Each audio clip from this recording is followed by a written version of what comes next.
Welcome to Red Zone Sports Wildcard Weekend 6-game banger slate. Boys, I'm ready for the playoffs. I love the consolidated slates. Coaches don't get weird. They go to their guys. They give the ball to their guys. We don't have any Arthur Smith this week, so no random starting running backs getting zeros.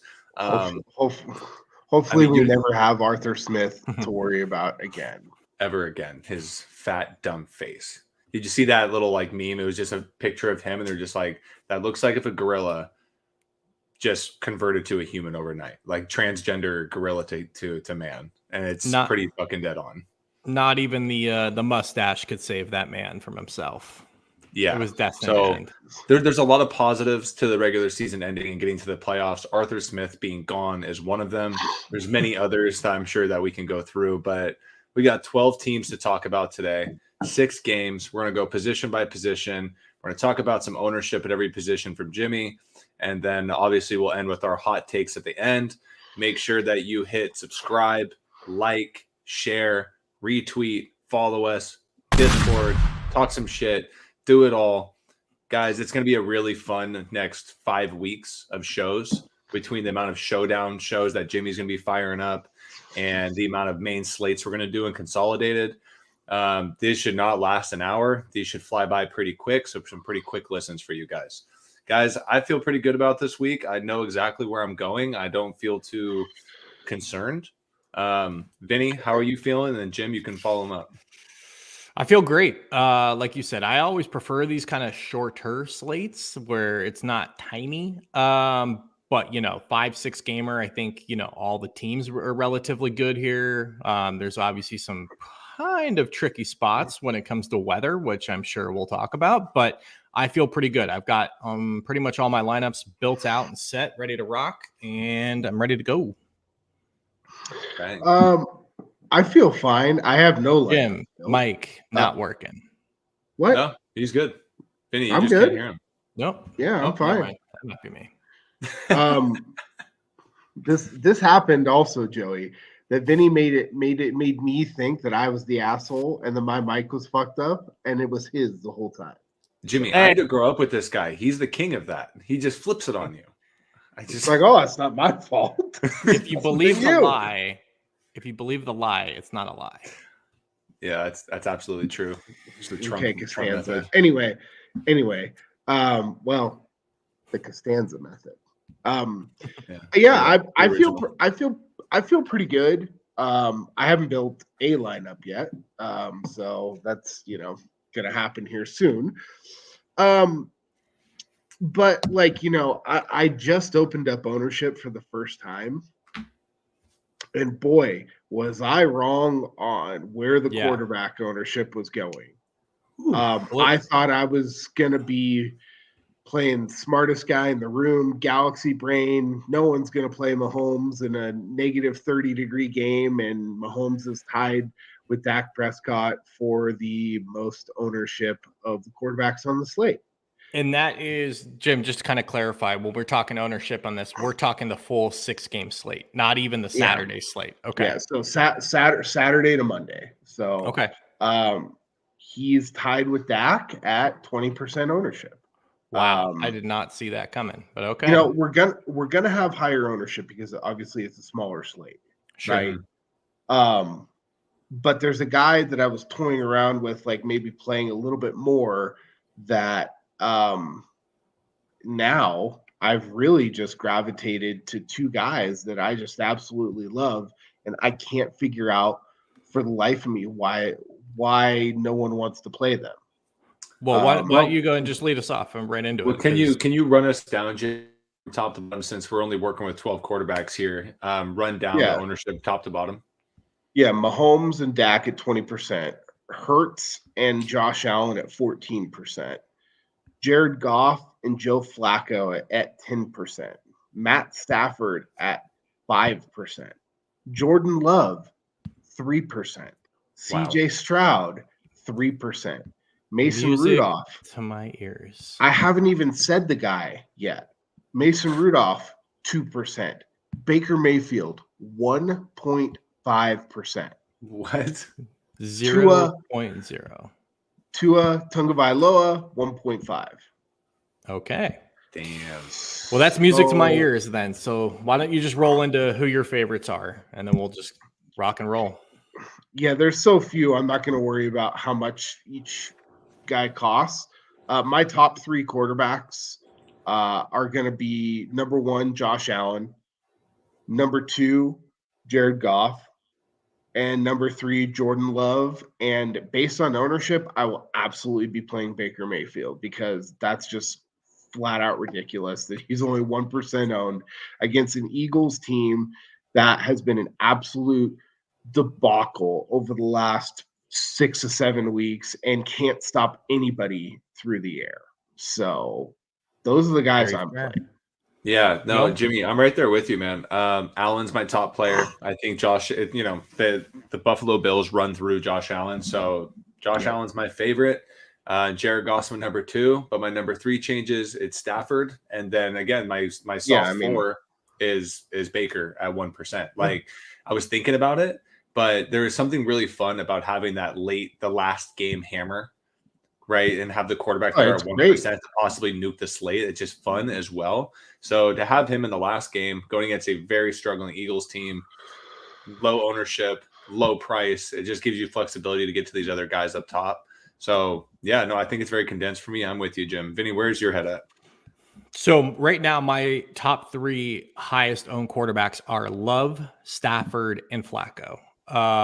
The reasoning for Flacco is just pure and simple that he absolutely just took these guys to the woodshed like 3 weeks ago. I know D'Amico is a good defensive coordinator, but I just think it's more than that at this point. I think it's talent, pure and simple.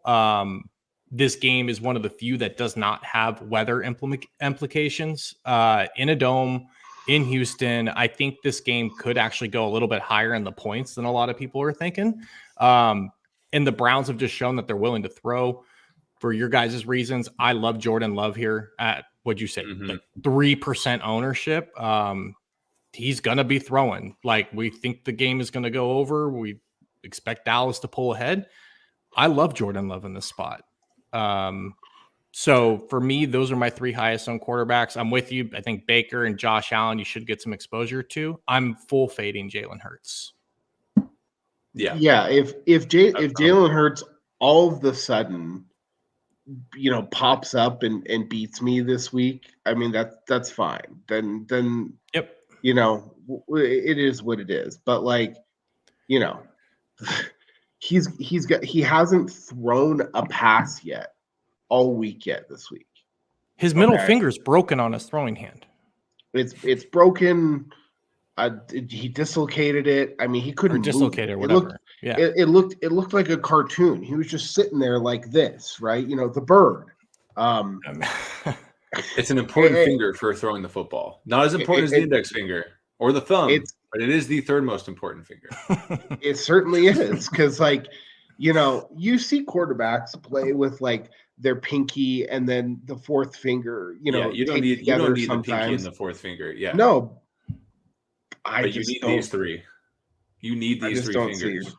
You need the shocker, And I think 100%. Even beyond that, dude, I mean, and maybe I'm biased, being a Niners fan, but I'm just absolutely shorting this Eagles team. It's been reported now by multiple sources. If Sirianni loses this game, he's gone. The team's been in shambles the last month and a half. I don't know why anyone's playing this Eagles offense. I know Tampa's not great, but I'm neither are the New York Giants, who just throttled these guys last week. Mm-hmm. Yeah. I've got one guy on the Eagles, and we'll get to it when we get to that position, that I really like, but it's literally one guy. Oh, I'll have some pieces, no doubt. I'm just saying I'm not playing Jalen Hurts or full Eagles stacks here. I do think it's a very sharp play, the Baker side, because no one on Philly can cover, and they actually have good receivers. So I think if you're going to go to that game to stack it, I do agree with you that Tampa's the side. Yep. All right, guys, let's move on to running backs. Jimmy, what's our ownership looking at here in the running back side? Running backs, we'll start at the top. Aaron Jones, 28%. No. Well, you knew that was coming. That's still not that horrible. Hey, I'm a glass half full kind of guy. I'm hopeful. Devin Singletary, 24%. Isaiah Pacheco, 21%. Rashad White, 18%. Pollard, 17%. Just like Fetch, people are going to still go to it. It's never going to happen. Kyron Williams. Reference. Yeah, it's if you don't like Mean Girls, then get the fuck out. 17%. Kyron Williams, my favorite, 17%. James Cook, 16%. Jerome Ford, 16%. Jalen Warren, 14. Swift, 12. Harris, 11. A-Chain, 11. Gibbs, 10. Monty, 9.7. Kareem Hunt, 8%. Mostert, 4%. Gainwell, 2.9.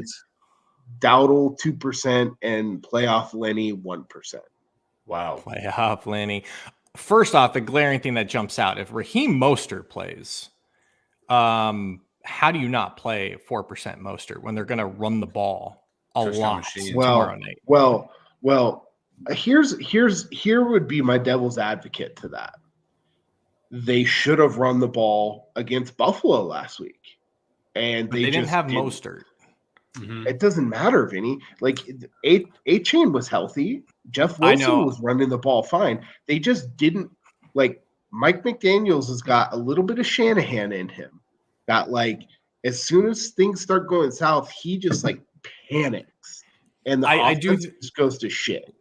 I do think there's an element because you're talking to the biggest A-Chan fan around. I don't think they trust him nearly as much as Mostert, and these conditions are going to be god awful tomorrow night. So I do think you see an uptick in the running game if Mostert's active.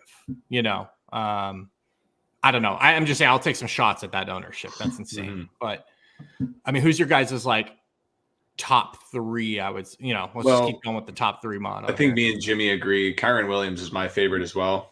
I love that Detroit has that opposition rank first on there, right? Which drives that ownership down, which I like. Kyron Williams makes this offense different, and McShay knows that. When they can run the ball, this offense goes. And he's going to go to him as many times as he can, especially in the red zone, as Cooper Kupp and Nacua aren't the biggest guys in the world, right? So he gives that power element. I like this game just for the over in general. So I have a lot of mixed matching of Rams players and Lions players. I love to hear the fact that Gibbs is 10% owned. I would probably say Gibbs is my second favorite. Right? If the Rams have a strength, it's going to be the interior, right, between the three techniques. And Gibbs is going to be the guy on the outside. He's going to be the one getting the screen plays, the passes, and I think Gibbs is my second favorite. And then third, I really do like James Cook, just for the pure fact if Buffalo really wants to dominate in the postseason, they need to get the run game going and take the pressure off Josh Allen. I'm banking on that they will try and do that. So those are my top three picks. And Aaron Jones, I think, does explode. I hate the fact that he's 28% owned, but if you believe in him, you got to go with it. You got to be a part of that. That's still not enough for me to go away from him. I think on a 6-game slate, there's gonna have to be one chalk player that you just play. And for me, I'm fine playing Aaron Jones. He's not necessarily one of my top three, just because the Packers offense is just very unpredictable. It's very spread out. Honestly, I don't know which one of their receivers is going to be the guy that week. It's, Wicks one week. It's Reed one week. It's, Dobbs another week. Honestly, if I'm playing Aaron Jones, I'm playing him with Jordan Love, and then maybe that's it. I don't know which tight end's going to get the targets. There's so many, but Aaron Jones produces and Jordan Love produces. Those are the two knowns that I'm willing to take a bet on. You could take a stab on some of these other guys if you want to, but that's just kind of my. The biggest thing with Aaron Jones is it's finally, I think he's played the entire year banged up, and I think that's not the case anymore. He's had over 20 carries 3 games in a row, over 100 yards 3 games in a row. Yeah, he hasn't scored a touchdown, so he's due. So it's he's finally healthy, and I sent you guys that stat of Aaron Jones against Dallas. He's played 3 career games against them. He scored some like 7 or 8 touchdowns in 3 games, and he has over like 375 rushing yards. He's from Texas. He plays really well against Dallas. So there's some, obviously everyone knows that, and that's why the ownership is gravitating that way. I really think you see him used a lot in the passing game here too, right? With Dallas's pass rush, right? Like they want to get after the quarterback. Like I could see Love dumping balls off to him all game just to kind of loosen up Dallas a little bit. I'm with you guys, man. Kyron Williams, Aaron Jones, and Pacheco for me are all. I have 40% exposure to all 3 of them. And then it drops down to about 25%. I'm on Rachaad White and Gibbs. So with some Mostert sprinkled in and some Swift sprinkled in. So it sounds like we're all paying up for running back in this slate. It feels like I don't like the low options here too much. I do have one guy down here, but I don't want to piss Jim off this early in the show. So Do it. I think if you're going to go down there, man, dude, of course it's Najee. He's getting like 25 touches a game because that's the only way Pittsburgh has a shot to win this game. So I heard kind of an interesting thing. We all expect Buffalo to blow them out, right? Like that's the expectation here. If Josh Allen comes out and turns the ball over early and Pittsburgh can just plug Najee in between the tackles and kill this clock, and he punches 1 or 2 of those in, at his price tag, dude, he pays off very easily. So again, you got to think outside the normal game script for that to happen, but it's not impossible, right? Just think about that. I don't see any way in hell that the game is going that way. So that's totally fine. That's why, like, I'm literally full fading Najee Harris, and I'll be playing Jalen Warren instead because in a game script where they're behind, Warren's the guy. Yeah, so that's cool.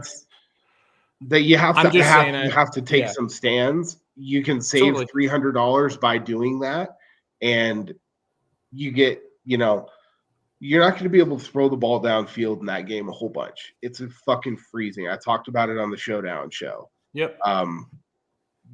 That's really the one that you kind of want to get to, right? It's the same concept as the KC game. Like they're going to want to get guys who can make plays the ball without having to throw it super far down the field with Mason Rudolph.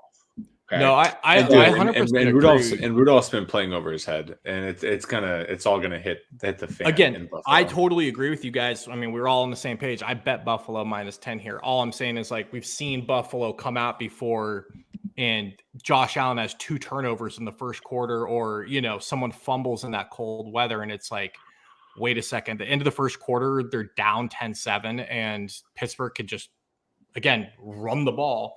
It's just an alternative way to look at the game, right? We know not all these games are going to go totally. That's the script. So at that price tag, I'm taking a shot or 2 on Najee because no one's going to have him. So that's all. I hope he breaks his leg. That's not very nice, but all right. That's all I got for running back. So my top 3 is going to be Williams, is going to be Gibbs, and it's going to be Aaron Jones. But I just talked about it right there. Jalen Warren is going to be very well factored in. I find myself just early on looking at how my builds could go, and a lot of them are going to have 3 running backs just because I would rather play Warren in the flex at 5,100 than some other receiver, right? I also really, really like A-Chain at 6,800 for the same reasons I like Warren, because they're not going to be able to throw the ball downfield a whole lot in that game. It's just going to be hard to do that. They wouldn't be able to get that guy the ball in space. And in games like that, the offense definitely has the advantage, and especially when you're getting it to explosive players, right? Right. If like 1 or 2 guys slip, that guy's going 90 yards for a touchdown, right? So I don't love that he's priced up at 6,800, but I will be taking some stabs of him. And I mentioned it on Showdown too. He is my favorite Showdown captain if you're just going to play a single. So cool. Wide receiver. Joe, you want to lead us off? Yeah, it's interesting, right? Because I'm paying up at running back in a lot of spots this week. It's kind of tough to get up here at wide receiver in certain areas, but I love Amon-Ra St. Brown in Cooper Kupp and that game. I just love that game. There's going to be a lot of throwing, and I think there's going to be a lot of points. Mike Evans is a guy that I think is maybe going to go a little bit underlooked. I mean, we'll hear about some ownership here in a second, but Mike Evans, death taxes and Mike Evans is a Hall of Fame wide receiver, and he's going against Philadelphia. He can fit perfectly into those Baker stacks that you're looking for. I think we're guaranteed a Mike Evans touchdown. We're just hoping he gets those 7-8 catches, which is, not happened every time this year, but you're just hoping for a high volume type game for Mike Evans, but I think there's a guaranteed touchdown. So I'll kind of stop there, the 6,900 mark. We'll talk about these top tier guys, and then we'll go down. Well, you guys want to hear some ownership first? Yes. Yeah. Sorry, I jumped the gun. Vinny set me up, and I just fucking teed it off, and then I was like, wait, I wasn't supposed to hit there. Gotcha. Again, I've been listening to some podcasts, a few different podcasts, who people are talking up. I mean, games start tomorrow, so like this 6-game slate locks tomorrow. Right. I'm very confused about who people are rostering, so let's talk about it. The highest owned wide receiver on the slate, Demarcus Robinson, 29%. It's a price thing. I get it. Yeah. Okay. Yeah. The next one, AJ Brown, 28%. Okay. The next one, Elijah Moore, 25%. The next one, Jameson Williams, 22%. Dude, they're just trying to save money. We don't even get down to CeeDee Lamb until we hit 20%. So real quick, just time out. This is why I'm not paying up at quarterback, really. I have one Josh Allen lineup and everybody else is going to be low because that's what people are doing, right? Like paying 100%. Up at quarterback, they're going to get one big gun receiver and they are going to go down to Demarcus Robinson, Jameson Williams, Elijah Moore, and that's the chalk build this week, it seems. Yep. Tyreek Hill, 18%. Great commentary, Ben. Rashee Rice, 17%. Robert Woods, 14%. What? Bobby Trees. Again, he's 3,600. I get it. I get it. But, wow. But it's like there's other guys in that range that make more sense. That's why I'm saying Cooper, who's going to be one of my favorite plays, 12%. Brandon Cooks, 12%. Devonta Smith, 12%. No interest in. One of my favorite guy in the whole thing, Joey, guy you just mentioned, Amon-Ra St. Brown, the Sun God himself, 10%. No. Bo Melton, 10%. George Pickens, 10%. Stephon Diggs, 10%. Nico Collins, 10%. Noah Brown, 9%. Deontay, 9%. Cooper Kupp, 9%. Sweet. No Lord. one's. I do have a build with Amon-Ra and Kupp on the other side of it. The entire, based on this ownership, the entire Detroit LA game is going to be severely underowned, and I have no idea why. Crazy. That's insane. Mike Evans, 6.8%. Puka, 6%. Trey Palmer, 3.5%. I mean, if you're looking for salary savings, Trey Palmer is a legitimate part of the Tampa Bay offense. He's their third receiver. Right. How about this? Dontavian Wicks, who's a legitimate part of that. When Christian Watson's out, Dontavian Wicks is likely the number 2 wide receiver. 2%. Khalil Shakir, 2%. Okay, so like people are trying to jam in Demarcus Robinson and all these other guys. Shakir's 34. You just said Shakir's 2%. 2%. Okay. So he will be my pay. So like Trey Palmer, yeah, exactly. Like because you're going to need some pay down guys, right? But if everyone's going to go to Demarcus Robinson and to Jameson Williams and to Robert Woods, I'll just go to Trey Palmer and Khalil Shakir. And go on my way from there.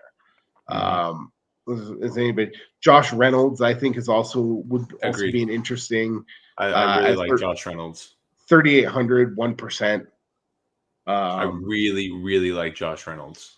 Is there anybody else down here worth mentioning? If you really want to get some value and pay down, Kadarius Toney, 3,200.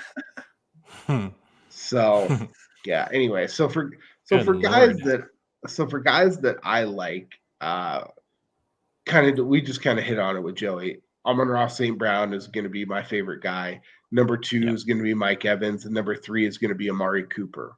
Now, having said that, I really, based on ownership, I'm going to find a way to make a Stafford, Cup, Puka, St. Brown lineup work. You can make it work. I'm going to find a way to make that work.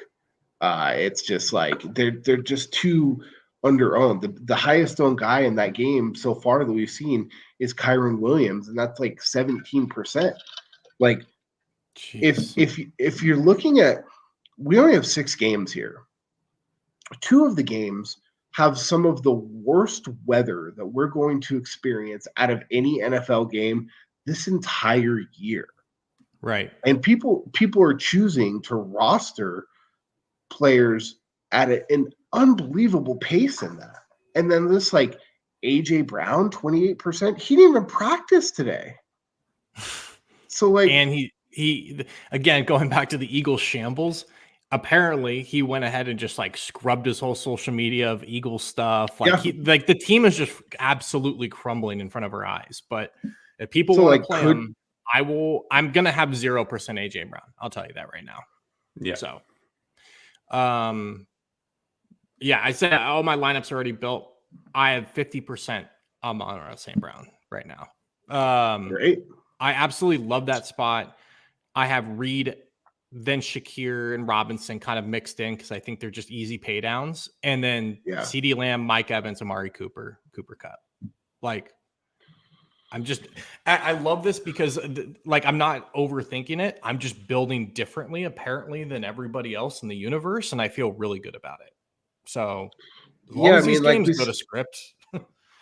Yeah, but like we said it earlier, right? Like, you have to take a stance. And apparently a lot of people are taking opposite stances of what we're taking. So that's a good thing. Yeah. Yeah, that's fantastic. Because I'm more than happy to play Amari Cooper when nobody else is, right? Like, it's Mike crazy, Evans, man. the guy who at any given time can go for 3 touchdowns and just nuke a slate. Mm-hmm. Like, Mike Evans is that guy, right? He's healthy too. Yep. He's healthy, and the Eagles can't cover anyone. They just got destroyed again by Darius Slayton and Terry McLaurin. I just find the amazing part is everyone's on DeMarcus Robinson, but everyone's ignoring Khalil Shakir with Gabe Davis being out. I like both of those guys. I think those are my 2 favorite pay down for sure. Like he's going to be Shakir is going to be incredibly owned. Now, we haven't gotten to tight end yet, and I haven't looked at any ownership. So what people could be doing, Joey, is they could be just hammering all the ownership onto Kincaid, which would make some sense, right? But, like, I mean, Gabe Davis garners quite a few targets. And, again, in a shitty, poor weather game, like, this wouldn't be a Gabe Davis game anyway, right? Mm-hmm. This is, like, getting it to the slot receiver – and, like, it's just like an easy throw. You just keep moving the ball, right? The Steelers are a good defense, right? They're not a great defense, especially with no J.J. Watt, but they're going to try and take away – or T.J. Watt, but they're going to try and take away Diggs as much as they possibly can, right? Right. So, get the ball to Shakir. I just don't see how he's so low owned. Like, I'm with you guys. It's crazy. It's pretty crazy. And like, I don't understand. So Jaden Reed is mispriced at 5,700. Like, he should be. I have no idea why he's $1,000 left than Devonta Smith. No idea. Yes, I don't know either. And I also don't know why. I mean, I don't hate Rashee Rice. Like, if you want to play a receiver from that game, he's going to be 16, 17% owned. But, like, he's he's the option there. It's just, again, we talked about it. It's going to be tough to throw the ball and catch the ball in a game. Well, like look, that. and the Dolphins, like, their secondary is fantastic, right? They're gonna have Howard out there, they're gonna have Ramsey out there, they're getting them. Oh my God, Holland back at safety. I know they lost. Oh my God, Chubb, the defensive end, but yeah. Look, the reality is you're not going to get a crazy pass rush on an icy field anyways, right? So you're really relying on these corners to jam these guys up and just play good man defense. And I think that's what's going to happen. If anything, like the best bet in that game is Mahomes over whatever his rushing yard total might be. Because I think Miami just goes man's up and they go, good luck. Well, we're transitioning. That's a good transition over to tight end because it's my personal opinion. And he's going to be a little bit higher owned, but I think this is a Kelsey like 11 catch, 90 yards, and a touchdown type of game. Because you mentioned injuries for Miami, they're on their like third string or whatever guy they were able to sign, middle linebackers. Both of their middle linebackers are gone, and you talked about Holland not being 100%. I mean, he's gonna get a lot of they already throw a lot of those like 5 to like 7 yard routes to Kelsey. There's gonna be a lot of those this week. Just find the zone. And he's the quote unquote chalk at this position that I'm more than happy. Aaron Jones and Travis Kelsey are gonna be the two, and they're not even like Travis Kelsey's 19% owned. That's not a huge deal to me. Yeah, I just think that's the route that Mahomes is going to go this week, and it's going to be difficult for them to stop that, especially where they line up, unless they want to line Ramsey up and have him follow him around, which they could do, but I don't think that they will do that. So tight end is going to be a little bit interesting this week. Can you talk some ownership? Yeah, so Njoku's going to be the highest owned at 23%. Travis Kelsey, 19. Schultz, 17. Goddard, who's my second favorite, 16. Ferguson, 13. Tucker Kraft, 11. Kincaid, only 10%. See, like, it's so easy to play a Josh Allen stack with Josh Allen, Shakir, and Kincaid. Yes. And no one's going to play that stack. Right. Sam Laporta practiced today. Insane. Crazy. I thought he tore his ACL, but apparently not. Full participant in today's practice with no limitations. Wild. So he's apparently playing. Tyler Higbee also practiced today. He's coming in at about 8%. Kate Otten, 5.5. Knox, 3.9, Freiermuth 3.4, and then random people. How about some Kate Otten? That's the guy. Yeah, I just keep finding myself in this place where I need to like almost pay down for tight end because I'm liking to go up in certain areas, and I'm like Kate Otten in a Baker and Evans stack. Look, because at 3,100, we're just looking for Kate Otten to get 3 catches and a goal line touchdown, right? And it's like, bang, thank you. Yeah, he just doesn't even get enough targets, though. Like all the goal line targets, they all go to Evans. I mean, they're just over the he's had last 9 targets in the last 2 weeks. Yeah, I don't know. It's one of those things. One argument it's only because of price. Like I just need to pay down somewhere, and it's like. Honestly, I would rather go to Knox at 2,900 with Gabe Davis being out, and they're going to play a lot of double tight end sets. And like they're going to have, again, you're not going to be able. It's going to be difficult to throw the ball downfield in the type of weather that they're playing. So I would rather go to Knox at 2,900 and just save another. Like if your pure goal down here is to just save. I would rather just go all the way down to Knox at 2,900 and save the extra $200. Okay. Yeah, no, it's not a bad call at all. It's a good point. Joe, I'm with you a little bit more just because I think like once again, I'm just shorting everything Philadelphia and they're terrible versus tight ends. So I don't think their Cade linebackers. Otton's- One of their starting linebackers is a guy that couldn't even make it with the Raiders, which have like notoriously the worst linebackers in the league for the last like 25 years. Yeah, so so it's I mean, dude, the Eagles linebackers suck. I don't think Cade Otton's going to be the reason you like lose a GPP, but I don't think he's also going to be the guy that helps you win it either. You know, if that makes sense. So if you need a salary filler, he helps you get to other guys. Problem with it, yeah. And if he gets 10 points, holla fucking Luthia, right? Right. Okay. I hear you, man. All right, let's roll to defense and let's wrap this baby up. Jimmy, what's our ownership on defense looking like? Because this always like helps me actually plan my offenses a little bit, seeing where people are high owned on defense, especially in the playoffs. Well, just Jim's got leaving. up and left. Just screw your ownership. He said, "Fuck defense. I'm not talking about this." Right here. Calm yourself down. Okay, he's back. Okay, he's back. He's back.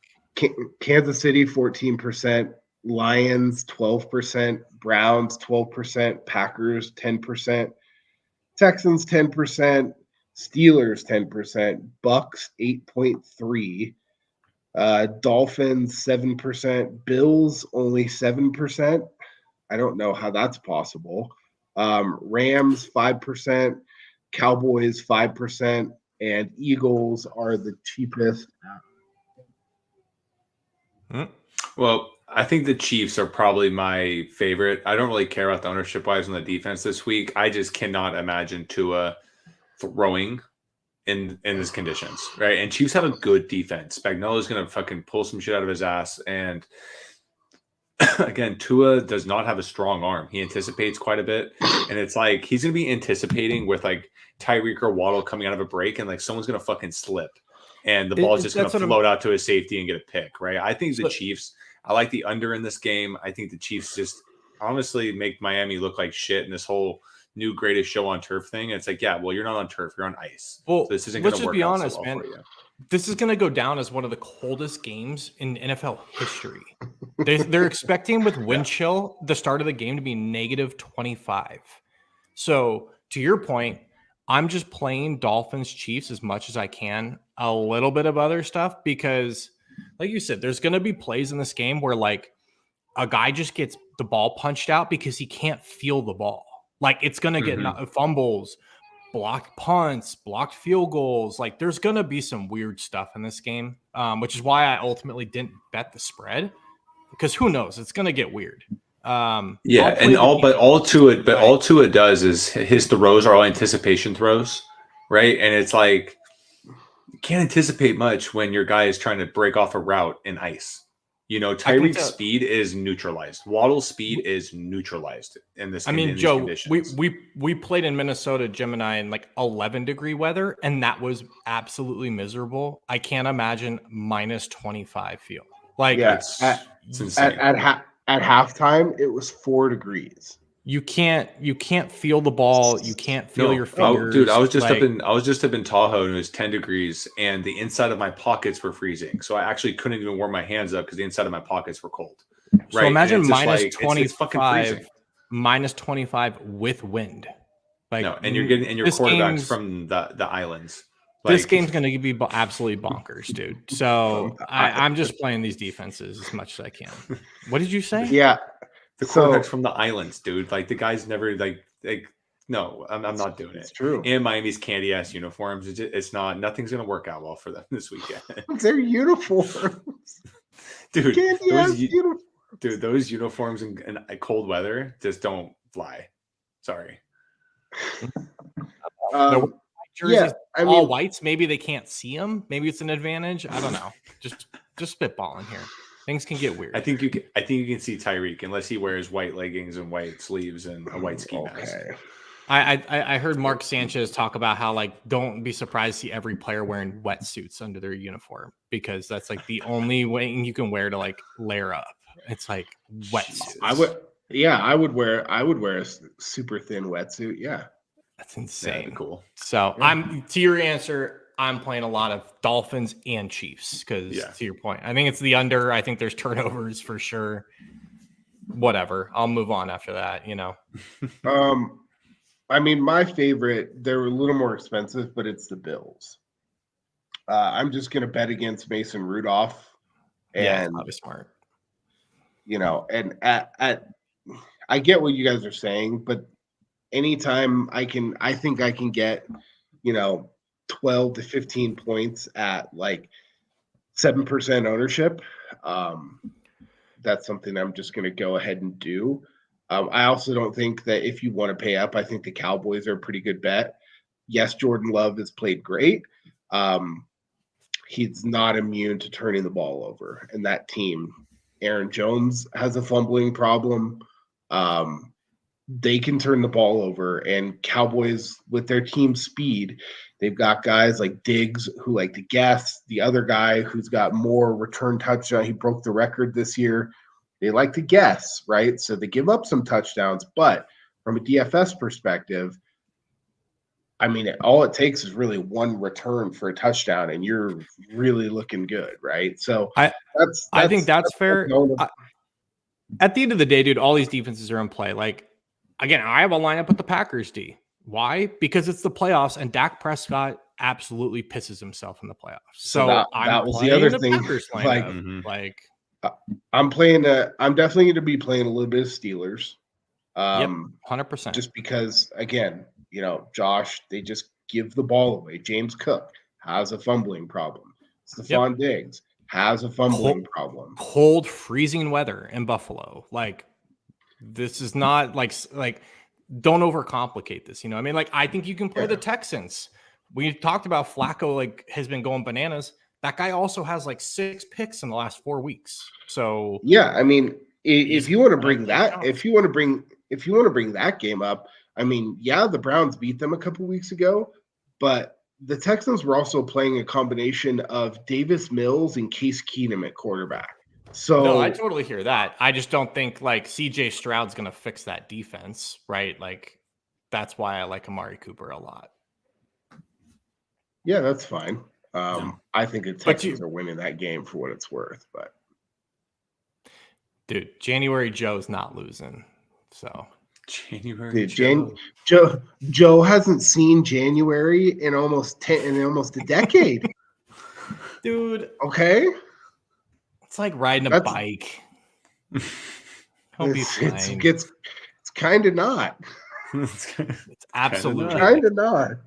I just think I think the Texans are a year early. I think they're damn good. I think dude, like, take away Nico Collins. There's no one on that offense that scares you. And I just think the Browns are well rested after last week. I think it's just a bad spot for Houston. But all right, we'll see. Just any hot takes, any bold takes. Sorry, go ahead, Jim. Well, before we go ahead. Before we do that, I just wanted to give you guys a little bit of update on the Buffalo weather situation. Okay. Ooh, baby. For game time, it has improved. Oh. Okay. So Sunday, the game is at 1:00 local time in Buffalo, 10 a.m. Pacific. Here's the forecast for the day. Windy. Snow during the morning, but will taper off in the afternoon and remain cloudy only. Winds will drop significantly in the afternoon, 20 to 30 miles per hour, with moderate chance of gusts over 40. Okay, Saturday is going to be sustained winds of 30 to 40 miles an hour with gusts over 50. Okay, so 50. Sunday, so Sunday over the next week actually looks like the best possible day out of anything. It's only going to be in the mid-20s. So with wind chill, we're in the like high teens. So compared to Kansas City, that's damn right tropical. That's like literally like a 35-degree difference of what it's going to feel like out there. So just wanted to give you, everyone's talking about the weather in Buffalo.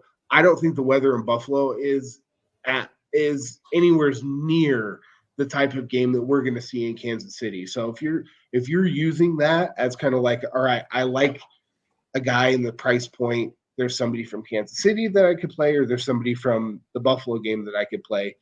In my opinion, you want to lean toward the Buffalo game because at game time, it's not even going to be snowing. Right. I think that makes sense. All right. Well, we're going to get to bold calls. Before we do that, make sure you like, subscribe, share, tweet, Discord, do it all. Guys, I'm trying to quit my job. Help us out here. Give us subscribers. All right, guys. Bold calls of the week. I'll lead us off. Guy just got promoted to VP. Guy just got promoted to like VP like 2 months ago, and he already wants to quit. Hey, I want to talk football for a living. That sounds way better. All right. Yeah, I mean, don't we all? That's so funny. All right, bold calls. Let's go with two each. Two okay. Each. All right, let me cue that. Can we get some music here? Yeah, some sorry, dude. Kind of music. We could cannonball it. Cannonball come in. Just take it easy, huh? I was trying to pull up my player list. All right. You got to turn it down, Vin. Sorry. 10 or 11. There you go. We don't want people yelling at us on YouTube anymore. Yeah, that's true. All right. I kind of want them yelling at us. Chiefs defense is the highest scoring defense of the week. I think they get a defensive touchdown, and I think they get 20-plus points. And I think that's going to be the make or break in a big GPP is having the right defense in a small slate. My second bold call of the week is that Mike Evans will score 2 touchdowns Monday night against the Eagles. All right. Not that bold. Jimbo, you got anything? I mean, that was pretty bold, Joe. I'm gonna go with Travis Kelce has 30 points because he hasn't done it all season, and it's gonna happen now. When they actually need him the entire most is when it's gonna happen. So, and then for wide receivers, it's gonna be my other bold call. I am going to say. I'll say that Amari Cooper has 35 or more. Yeah, dude, I think the narrative. I think you guys are hammering me for Flacco. Flacco. Do it twice. Well, they're like, no, I never said anything bad about Flacco. Well, Flacco. All right. I think you're feeling a little insecure, and you're coming up with your own little, Joey Flax, January Joe. That's 100%. All right. My bold call, I am saying that you need 2 receivers from the same game in order to take down a GPP this week. And that's Amon-Ra St. Brown and Cooper Kupp. I think Cooper Kupp has been quiet lately. I think everyone's all over Puka. I think I could see Cooper Kupp catching like 12 to 15 balls here and just going bananas. And we all know St. Brown on the other side will be there to answer him. So I like stacks with Kupp and St. Brown this week. Hell yeah. I got one of those. I got one damn. You got one? You got one? I got one damn. Yep, I got one damn Kupp stacks. All right. Cool. That's all we got. All right, guys. Like, subscribe, share, Discord, Twitter. Do it. X.